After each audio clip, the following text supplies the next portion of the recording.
Today's experiment is oxygen and potassium chloride. So you need to determine the percentage of oxygen in the potassium chloride. Well, chlorates are the inorganic compounds which contain the chlorate ion.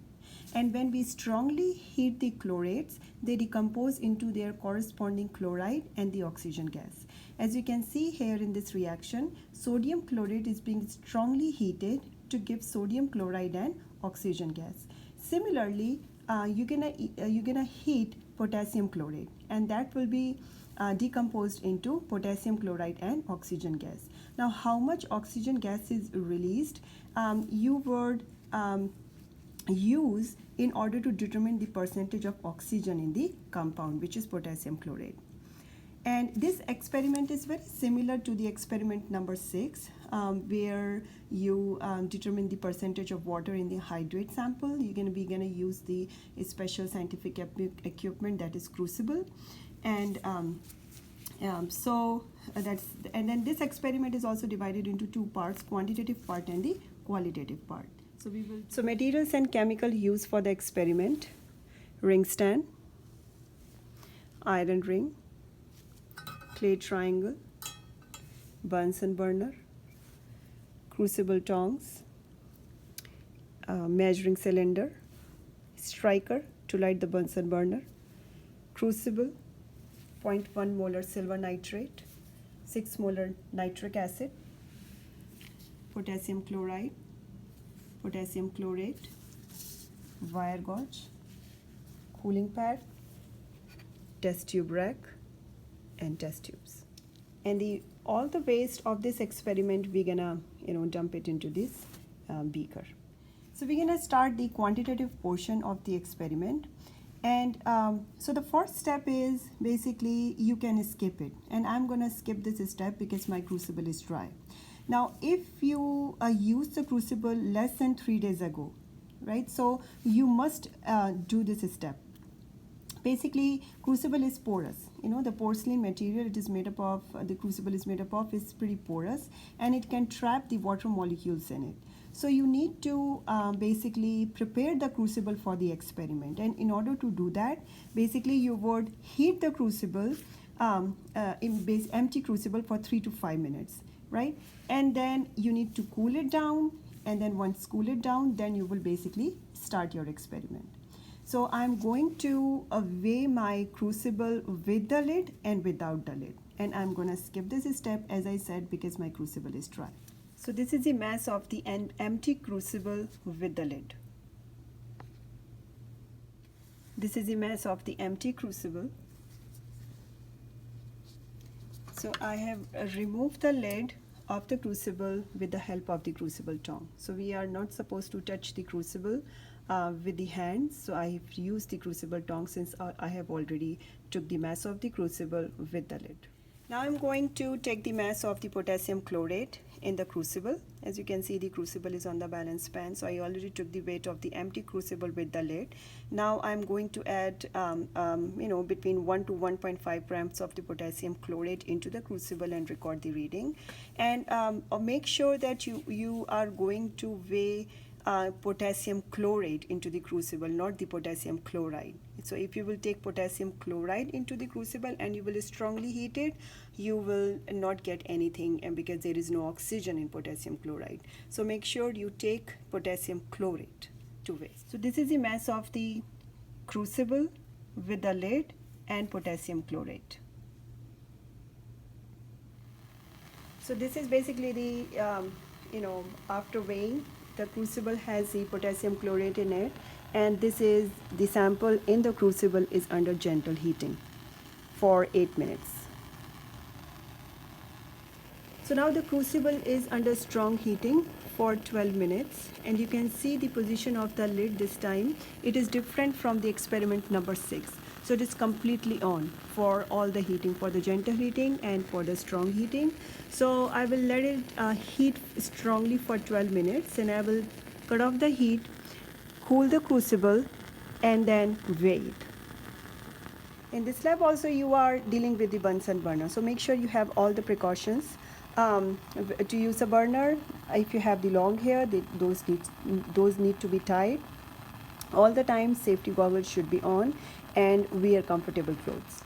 So now 12 minutes is already done, so I turn off the heat and I will slowly transfer the crucible onto the cooling pad, and I'll let it sit for 10 minutes and then I will record the mass.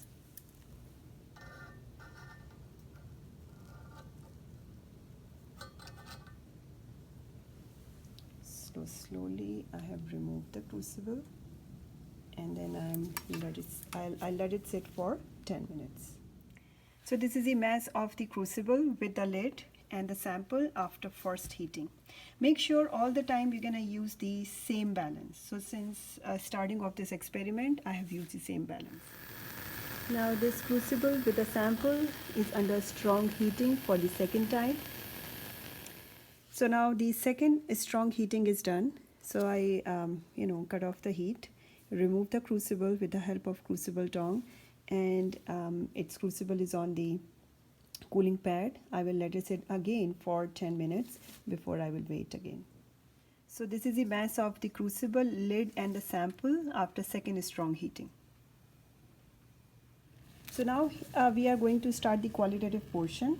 So in the qualitative portion, basically you would test the presence of chloride ion, and for that I am going to make the solution of potassium chlorate, potassium chloride and the residue after the heating. So this residue will come from the crucible. I'm taking right now the advantage of the time when crucible is heating. So I'm gonna make the solutions for potassium chloride and potassium chlorate first. So this is potassium chlorate and potassium chloride. So basically you would take about the size of a pea, this much solution, not too much. And so I will add into the test tube, and then in this test tube I will add basically the DI water and make the solution. So this is my 10 milliliters of DI water, and then I'm going to add into this test tube which has potassium chlorate already.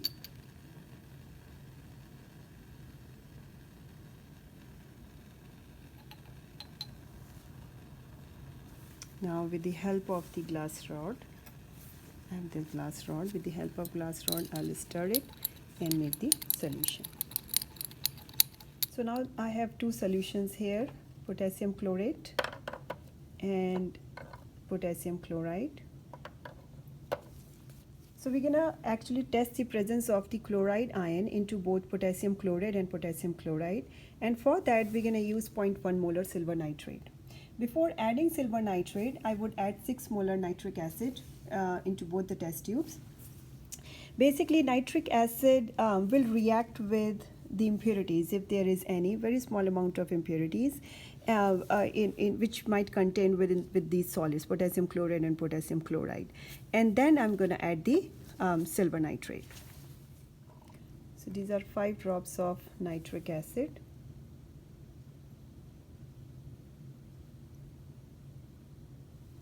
Similarly in it. Now 5 drops of silver nitrate. First of all, potassium chlorate.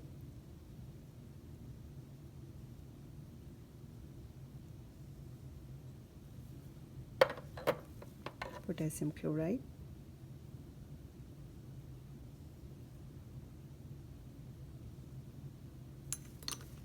So these are the observations after adding the silver nitrate. This is potassium chlorate.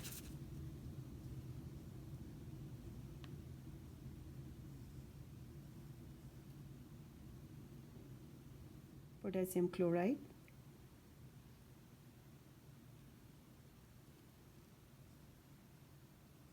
So now I'm going to prepare the crucible residue for the qualitative section of the experiment. And this is the DI water. So I'm going to fill this crucible about half with the DI water. So this is the crucible, about half full with the DI water. So now I am heating the crucible gently. As the distance between the crucible and the tip of the inner cone is about 8 inches, and the crucible is open. without lid. So I'm gonna heat it for about 1 minute in this situation. You're not supposed to boil the water in the crucible. Now 1 minute is over, so I will remove the crucible with the help of the crucible tongue, and I'm gonna transfer 1 to 2 milliliter of this residue solution into the test tube. This is the dissolved residue. So we added water and then we slightly heated it so that all the residue should be dissolved in the water. And we're gonna test this residue for the now chloride ions. So now I'm transferring about 1 to 2 milliliters of this residue into the test tube. So this is about 2 milliliters of the residue solution into the test tube. Now in the residue, I'm going to add 5 drops of 6 molar nitric acid.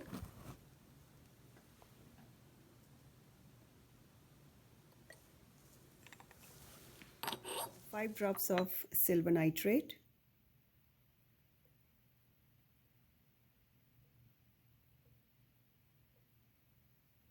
The observation of the residue after adding first of all nitric acid and then silver nitrate. So basically now I'm going to dispose of all the solutions into the waste beaker. This is potassium chlorate, potassium chloride,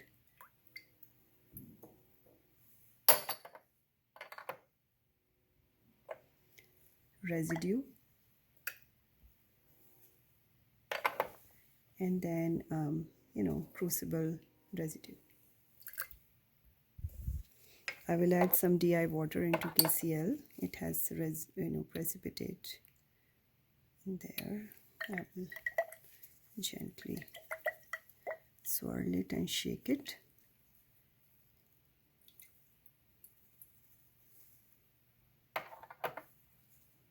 You are going to enter all the readings into the report sheet. These are the mass readings, and then you're going to calculate the mass of potassium chlorate. And then comes the mass of crucible lid and the sample after first heating, second heating. You do not need the third heating, so I did not go for the third heating. Reason, because the difference between first and second heating, it was less than 0.05 grams. And then you're going to determine the experimental percentage of the oxygen, right? What we did in the experiment today. Here comes the theoretical percent of the oxygen. So we learned in the lecture that how you can calculate the percentage of the elements in a compound theoretically. So you need to mention all the calculations in detail here, calculations here as well. Now the percent error, right? So what is percent error? Basically the formula is given here on page number 60 of the lab manual. Theoretical value minus experimental value. These are bars. You need to mention in the bar. This is called as absolute value, meaning if you will get the negative value here, you would write it positive. So you would disregard the negative sign. Divided by the theoretical value multiplied by 100. So theoretical value basically is the theoretical percentage of the oxygen. Experimental value, what you got from the experiment today. Divided by again the theoretical value or theoretical percentage of the oxygen. This is called as the percent error. And this percent error you would mention here. Then comes the qualitative portion. So potassium chlorate solution, the observations for potassium chlorate, potassium chloride, and the solution from crucible residue, everything you are going to mention here. Then comes the post-lab questions. So this post-lab question is based on the qualitative section, right? And these two post-lab questions, basically they are based on the quantitative section. And that's all in the experiment number 7, oxygen and potassium chlorate.